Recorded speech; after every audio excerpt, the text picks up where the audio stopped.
आनंदं परमसुखदं केवलं ज्ञानमूर्तिं द्वन्द्वातीतं गगनसदृशं तत्त्वमस्यादिलक्ष्यम् एकं नित्यं विमलमचलं सर्वधी साक्षिभूतं भावातीतं त्रिगुणरहितं सद्गुरुं तं नमामि. गुरु परंपरेला साष्टांग दंडवत. आजच्या आनंदोत्सोहळ्यात भौगोलिक अंतर पार करून आनंद लुटता येतोय ही भाग्याची गोष्ट. खरं तर सद्गुरु स्मरणातला प्रत्येक क्षण आनंदोत्सवच. आणि मग जेव्हा गुरु माऊलींच्या अवतरण दिनाला त्यांचं सदेह दर्शन आणि त्यांच्या समवेतचे क्षण म्हणजे अमृतानुभवच. आपण सगळे एकाच नात्याने आणि निरनिराळ्या तऱ्हेने श्री गुरूंशी जोडलेले आहोतच. सगळ्यांनी वेगवेगळ्या पद्धतीने त्यांनी दिलेल्या संरक्षणाचे अनुभव घेतलेले आहे. अशा अतुल्य सामर्थ्याच्या गादीला कोटी कोटी दंडवत. अगदी लहानपणापासून पुढील काळाची तयारी सुरू झाली होती. आर्थिक मॅनेजमेंट ते सामाजिक जबाबदारीपर्यंत धडे गिरवायला सुरुवात झाली होती. अभ्यास सुरू झाले. मूर्तिकला ते संगीतापर्यंत आणि महत्वाचं म्हणजे पित्याची सावली बनवून परंपरेच्या आशीर्वादानं सारं काही टिपलं जात होतं. तपश्चर्यांना कडक उपासनांना सुरुवात झाली होती. हळूहळू उमाकांत आप्पा, कांताभाऊ, आप्पा महाराज ते माऊली गुरुराया पर्यंतची ही स्थित्यंतर.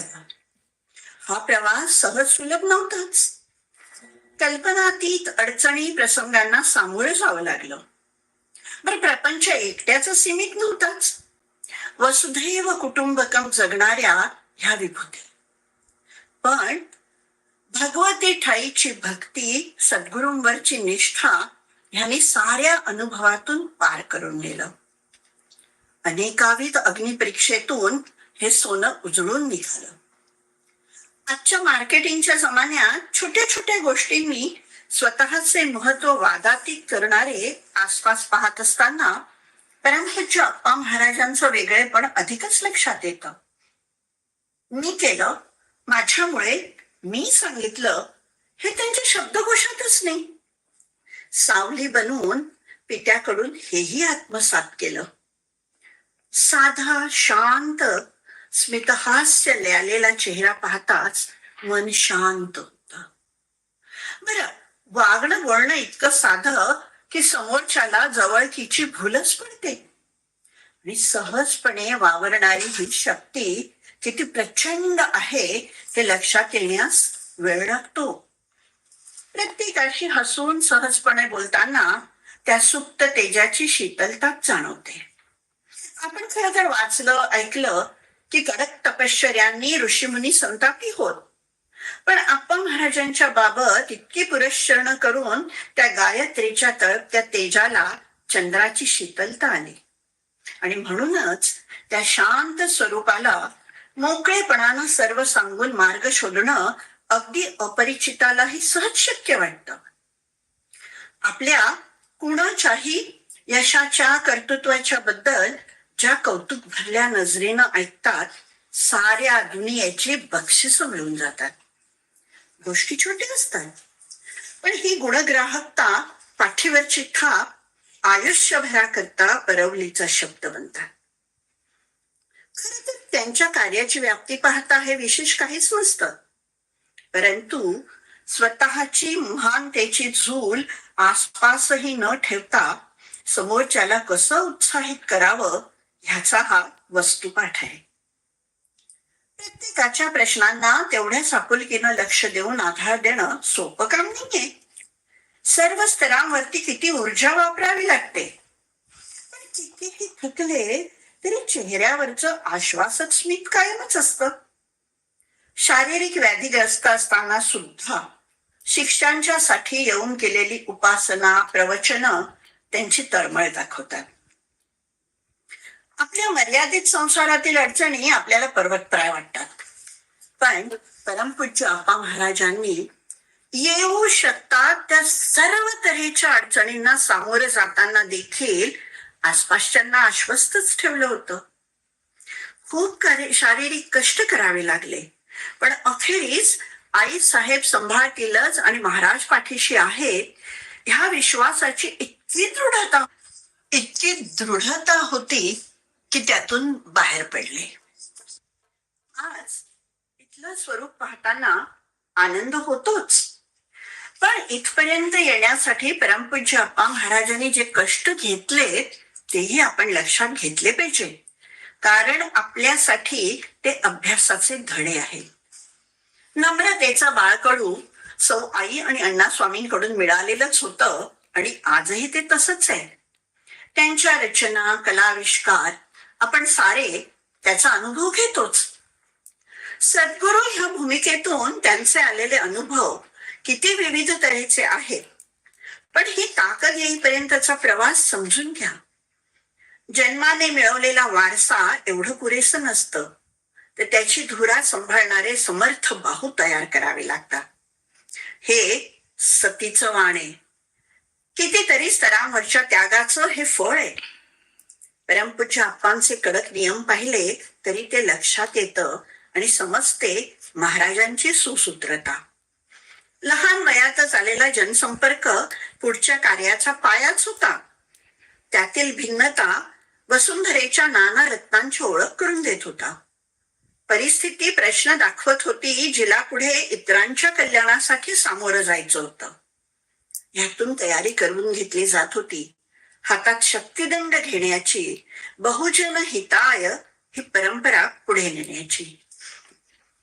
आजच्या उत्सवाच्या निमित्तानं मला एक महत्वाचा पैलू बोलावासा वाटतो. जसं सौ आई आणि अण्णा स्वामींनी सारं तत्वज्ञान जगून दाखवलं, तसंच परमपूज्य आप्पा महाराजांनी नातीही जगून दाखवली. पुत्र व्हावा ऐसा गुंडा हे वचन सार्थ केलं. पुंडलिकाचंच हे आजचं रूप. माय पित्यांची त्यांनी केलेली सेवा, त्यांच्या आनंदासाठीची धडपड, अण्णांचा श्वास बनून त्यांची घेतलेली काळजी, आपण अनेक त्याचे साक्षीदार आहोत. म्हणून मला तुम्हाला ह्या शिकवणुकीची आठवण करून द्यावीशी वाटली. बंधू माझा असं अभिमानानं म्हणावं अशी बहिणीची पाठराखण केली. गुरुकृपेने, वाडवडिलांच्या आशीर्वादाने आणि कष्टाने गुरु परंपरेचे पाईक होऊन खांद्यावरील ध्वजा उंचावलीच, पण वाढती वंशवेलही तेवढेच सुदृढ निरामय भक्ती कोशातील जतन करून भविष्याच्या अधिक उजळत्या तेजाची चुणूक दाखवायलाही सुरुवात केली आहे. पित्याची यथार्थ भूमिका पार पाडली. अर्थात ह्या साऱ्याला शक्तिरूपानं साथ होती सौ गिरजावहिनीची. खरंच भोळ्या उमाकांताची हास्यवदनी कष्टकरी मातृस्वरूपी सहचारिणी, गाजावाजा न करता समर्थपणे प्रपंचाचा भार पेलणारी आणि संगतीनं आयुष्य कशी दरवळतात ह्याचं उदाहरण घालून देणारी. ह्या सर्वांबरोबरच शिष्य कसा असावा हेही आप्पांनी जगून दाखवलंय. मगाशी मी पित्याची सावली म्हटलं ते जे लोक परमपूज्य अण्णा स्वामींबरोबर होते त्यांच्या अगदी लक्षात येईल की बरेचदा बोलण्याची पद्धत, प्रतिसाद, मिस्किल हसू आणि सहज नैसर्गिकता, तीच अंबाबाईवरची निष्ठा आणि महाराजांचा विश्वास आणि आज्ञापालन हे सगळं तेच आहे. म्हणून एवढंच म्हणता येईल, वंदेहं सच्चिदानंदं भेदातीतं सदागुरुं नित्यं पूर्णनिराकारं निर्गुणं स्वात्मसंस्थितम्. दिसत असलेल्या गुरुस्वरूपाला वंदन करून आपण त्या साधेपणामागील प्रचंड शक्ती समजून घेण्याचा प्रयत्न करूया. त्यांच्या सहजतेला आपण अंडर एस्टिमेट तर करत नाही ना, हे आपण तपासून बघूया. आपण आपल्या भूमिकेत चुकतो का? सर्व साक्षीत्वाच्या स्वरूपाला भेटताना आपण आपला अहंकार घेऊन जातो का? आपल्या वागण्या बोलण्यात मर्यादा ओलांडली जाते का? आप्पा महाराज त्या प्रेम माऊलीच्या रूपातच आहेत. ते कधीही आवाज उंचावून ओरडणारही नाही.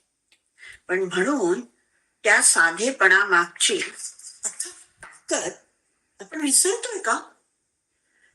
त्यांच्या सर्व साक्षीत्वाचे भान ठेवून गुरूंच्या शब्दाबाहेर वा त्यांना कमीपणा येईल असे घडणार नाही हा सुनिश्चय करूया. आपल्यासाठी त्यांना वापराव्या लागणाऱ्या त्यांच्या ऊर्जेसाठी उपकृत होऊन नियम पाळून सर्वांतर्फे भगवती चरणी गुरु परंपरेपायी हीच प्रार्थना करूया. मार्कंडेय महाभाग सप्तकल्पांत जीवन आयुरारोग्य सिद्ध्यर्थं गुरुणां वरदो भव.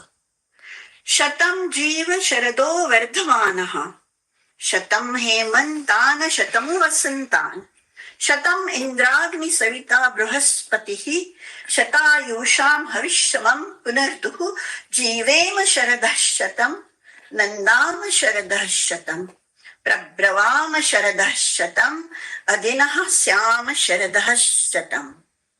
जय जगदम्ब.